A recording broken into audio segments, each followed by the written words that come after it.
adequada dos documentos para fins de organização e descrição dos arquivos tem sido bastante negligenciada, na medida em que a própria disciplina arquivística se fundamenta nas práticas administrativas dos organismos públicos, em que predominam as ações sequenciais, correlatos ao documental dos processos. Observa-se entre nós um curioso fenômeno: muito de profissionais se eximem em identificá-los, na suposição que, sendo todos da mesma espécie, basta conheceres a função que cumprem pelo assunto que se tratam.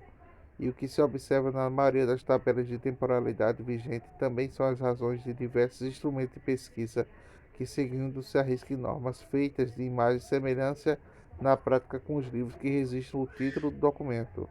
As reflexões que introduzimos com o tema desse seminário tornaram com base a experiência da fundação do Instituto Fernando Henrique Cardoso, cujo acervo é suficiente e complexo para ilustrá-lo.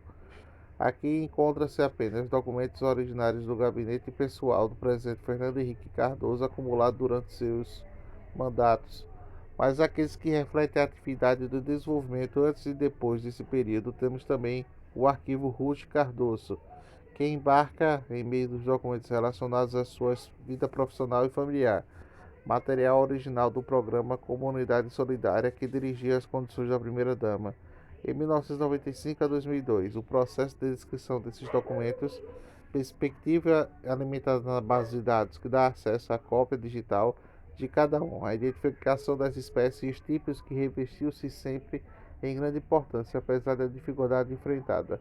Os exemplos selecionados envolvem conceitos de suporte técnico registrado no formato de gênero, responsável por boa parte dos equívocos observados na nomeação de documentos, que envolve também aqueles que, longe de exprimir as relações jurídicas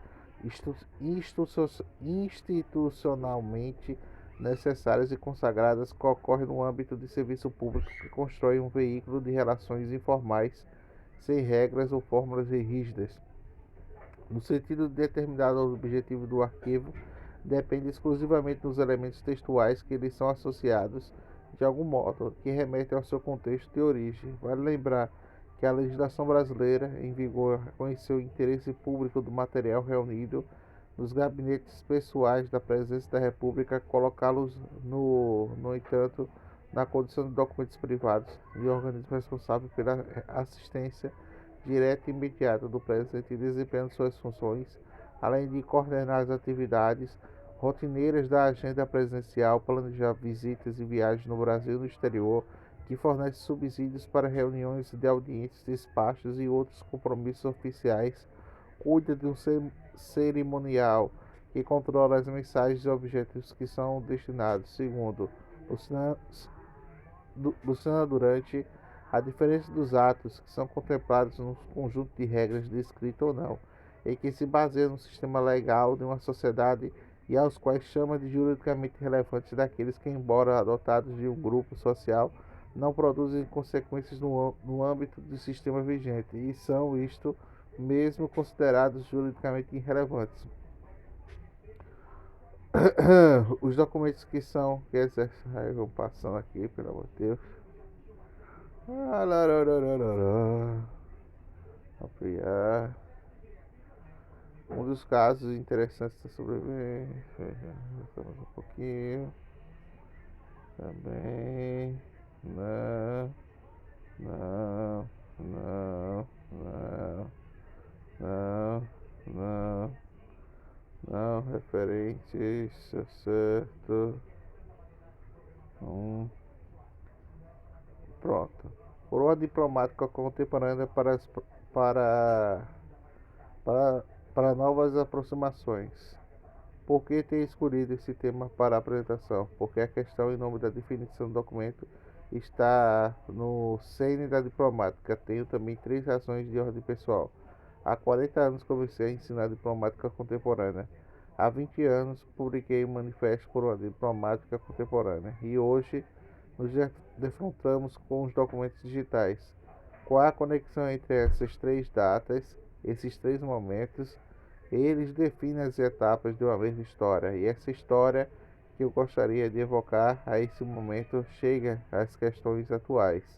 É também, confesso, um pouco de Diego na história, como se constitui a dizer entre os historiadores. Esta moda, no momento da França, peço-lhe desculpas pela parte imodéstia que isso implica, mas, sobretudo, é um testemunho que eu quero fazer. Em primeiro lugar, lembra as origens e a evolução da disciplina ao longo do tempo e o que pode nos ensinar. Veja também o que consiste realmente nos fenômenos da digitalização e, finalmente, considerar os caminhos de uma diplomática digital. Quais são as origens da diplomática? Vamos ver quais são as origens da diplomática a seguir, da diplomática contemporânea e, finalmente, quais são as características dessa última. Quais são as circunstâncias da criação da diplomática contemporânea?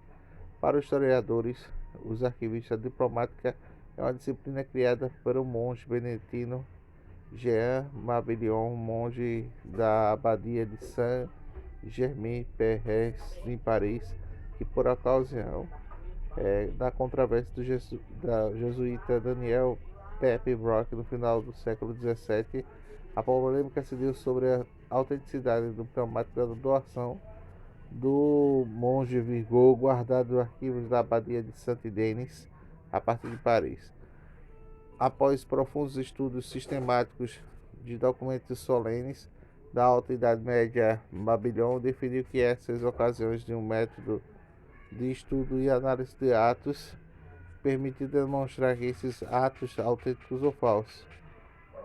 Depois, em meados do século XVIII, o método foi estendido por eruditos beneditinos, Tomatassi e Dom Torres, os atos oficiais sucessivamente a todos os documentos de instituições da Idade Média, não mais como objetivo da prova jurídica, mas tanto pela erudição histórica quanto a diplomática prática na classificação e conservação do inventário, passando assim na crítica de atos reais autênticos para o reconhecimento da presunção de autenticidade dos documentos administrativos.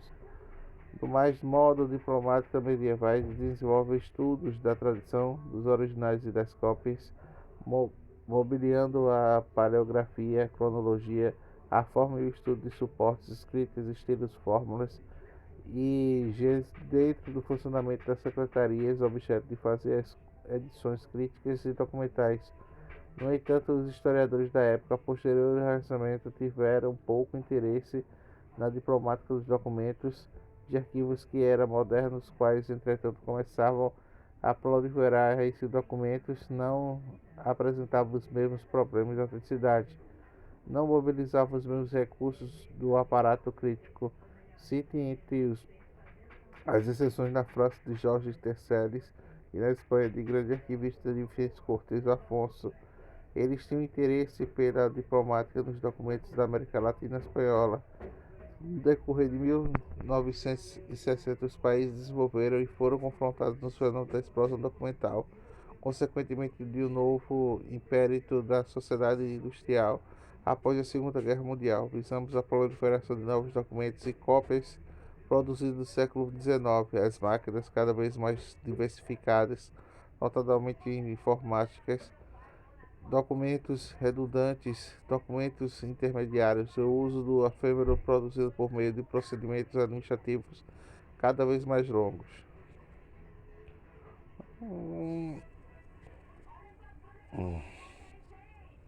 A digitalização.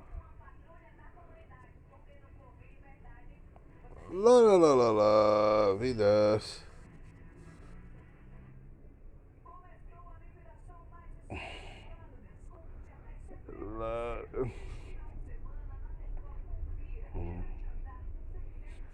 Mais um tópico, debate público. Acho que isso aqui vai ser uma coisa irrelevante. Vamos passar mais um pouquinho, mais rápido. Vamos aqui. Tipos de unidades do mesmo modelo documental. Está em espanhol.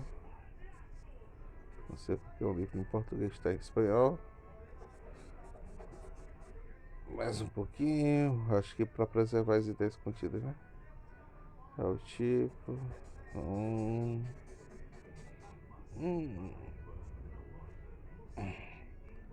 Mais um pouco.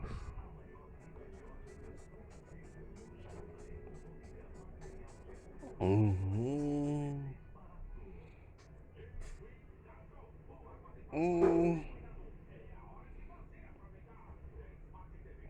O assunto privado. Entendemos que o documento público é realizado por funcionário público em seu exercício, seu cargo,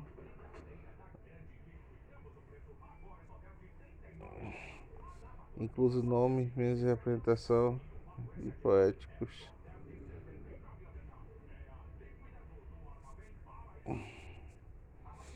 Hum.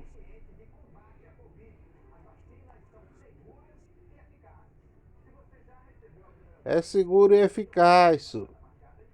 Morri e não sabia. Se sabia, eu já morria.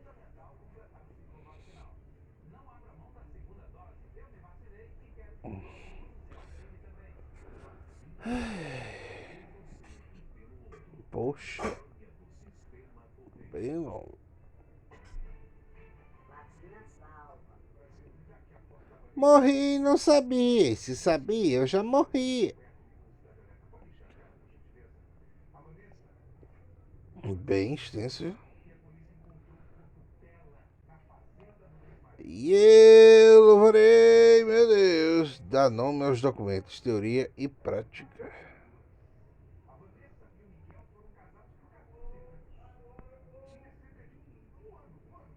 Peraí. Então, um dos grandes desafios. Aí morrer aqui mesmo. Tchau.